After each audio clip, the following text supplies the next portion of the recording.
வணக்கம் அன்பான என் அன்பு உறவுகளே. இந்த பதிவு இந்த ஓன் வாய்ஸ் என்னன்னு கேட்டால், இந்த அண்ணனுக்காக. இவருடைய பேர்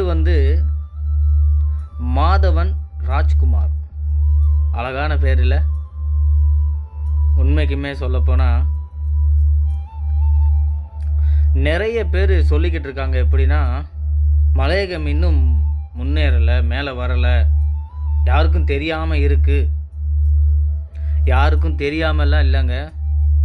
நீங்கள் அந்த பேரை சொல்லி உங்களுக்கு காசு சேர்க்குறீங்க, சொத்து சேர்க்குறீங்க. இதுதான் உண்மை. பொய்யன்னு மட்டும் சொல்லாதீங்க. இதுதான் உண்மை. மலையகம் எவ்வளவோ கோல்டு மெடல்களை வாங்கிட்டு இருக்கு. அவருக்கு கோல்டு மெடல் கிடச்சிருக்கு, தங்க மெடல். எத்தனையோ நாடுகள்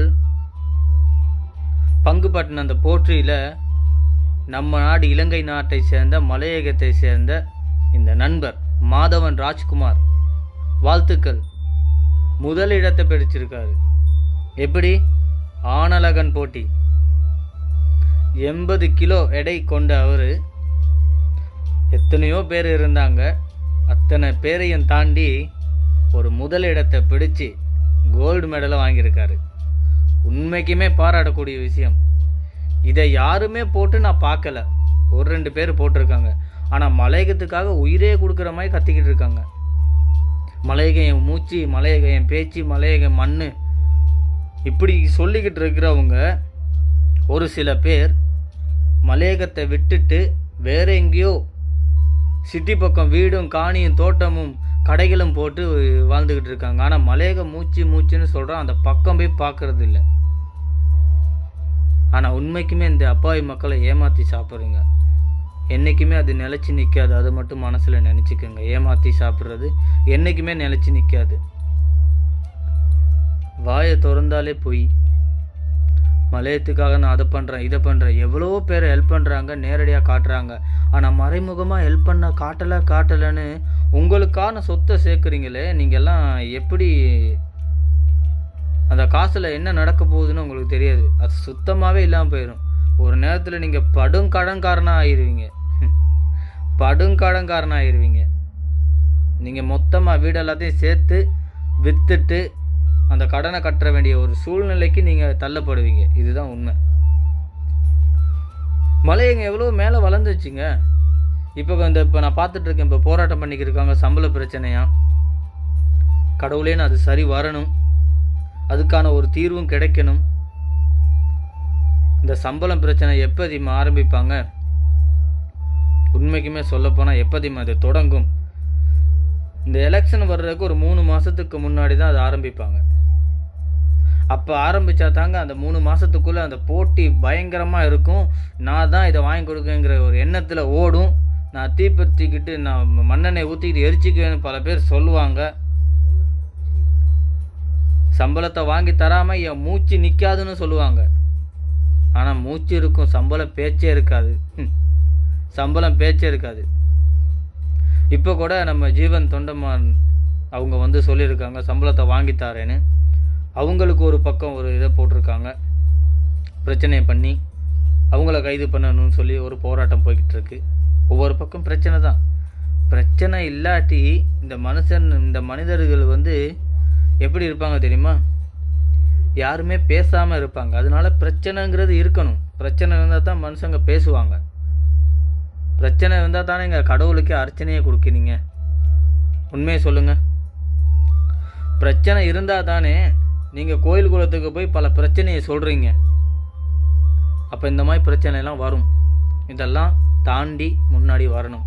அப்படி தாண்டி பல பிரச்சனையை தாண்டி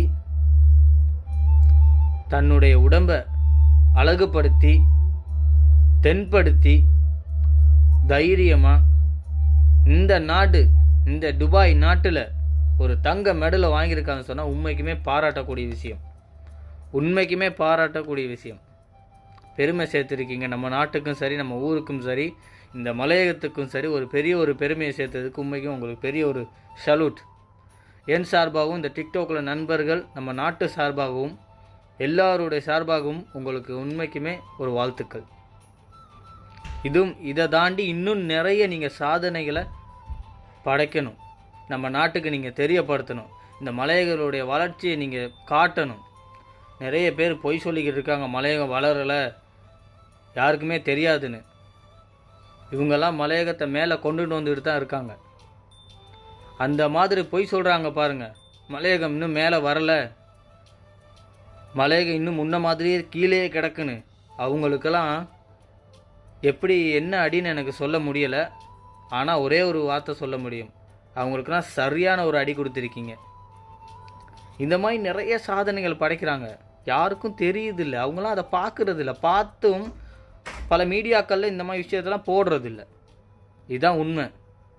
ஏன்னா போட்டுட்டாங்கன்னு சொன்னால் அப்புறம் யாரும் அந்த ஹெல்ப்பை நம்ம இது காசெல்லாம் கொடுக்குறதெல்லாம் நிப்பாட்டிடுவாங்கள்ல.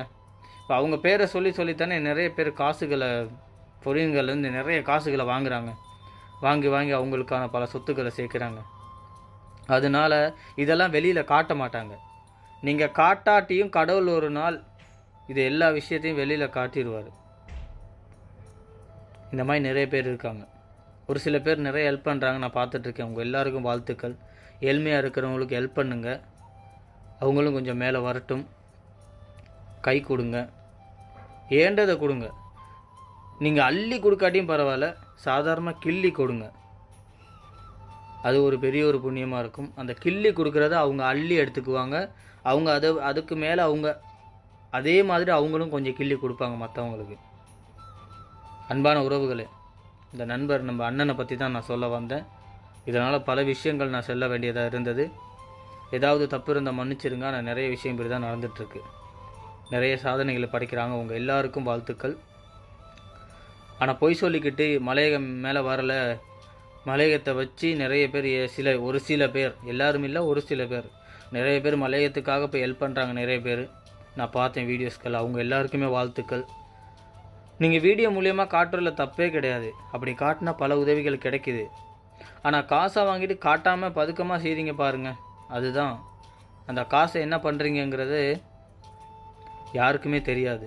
ஏன்னா ஆரம்பத்தில் நான் நிறைய விஷயம் பார்த்துருக்கேன். நான் 5 வருஷமாக பார்த்துட்ருக்கேன். ஆரம்பத்தில் வரும்போது கையில் காலில் கழுத்துல எல்லாம் ஒன்றுமே இருக்காது. ஆனால் குரூப்புங்கிறத ஒன்று ஆரம்பித்து அதுக்கப்புறம் கொஞ்சம் கொஞ்சமாக அந்த காசுகள் வர வர கை, கால், மோதிரம், மாலை, காரு எல்லாம் வந்துடுது. அது எப்படின்னு தெரியலை. ஆனால் அவங்க சொந்தமாக உழைக்க 10 வருஷமாக வேலை செஞ்சுருப்பாங்க, அதெல்லாம் வந்திருக்காது. ஆனால் அந்த குரூப் வந்ததுக்கப்புறம் மாலை, செயின், ஐஃபோனு, காரு, புது வீடு கட்டுறது, கம்பெனிகள் ஆரம்பிக்கிறது, இப்படியெல்லாம் பல விஷயங்கள் வந்துடுது. அது எப்படி? இது இந்த மக்களை ஏமாத்துறதா? நீங்கள் ஏமாத்துகிற வரைக்கும் ஏமாற்றலாம்.